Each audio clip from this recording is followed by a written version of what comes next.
ప్రభుత్వ పాఠశాల విద్యని బలోపేతం చేయాలి.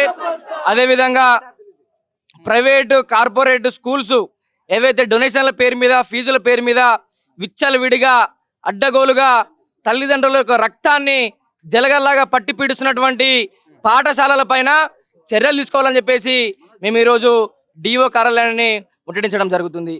ఈ రాష్ట్రంలో ఎంఈఓలు ఏ మండలానికి కూడా సరైనటువంటి ఎంఈఓలు లేక డిఓ లేక వారి యొక్క పర్యవేక్షణ లేక ఈరోజు ఉన్నటువంటి డిఓ ఎంఈఓలు ప్రైవేట్ శక్తులతో చేతులు కలిపినటువంటి కారణంగా ఈరోజు పాఠశాల విద్య అస్తవ్యస్తంగా మారి ప్రభుత్వ విద్యనేమో ఈరోజు పేద విద్యలకు అందడం లేదు.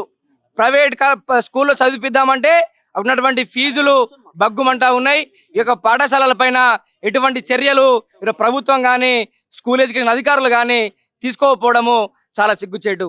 మేము ఒకటే డిమాండ్ చేస్తా ఉన్నాం, ప్రభుత్వ పాఠశాల విద్య ఏదైతే ఉందో రేవంత్ రెడ్డి నువ్వైతే అంటున్నావో 27,000 స్కూళ్ళని రేషనలైజేషన్ పేరు మీద 4,000 స్కూళ్ళకి కుదిస్తామని చెప్తున్నావో ఆ నిర్ణయాన్ని వెంటనే వెనక్కి తీసుకోవాలి.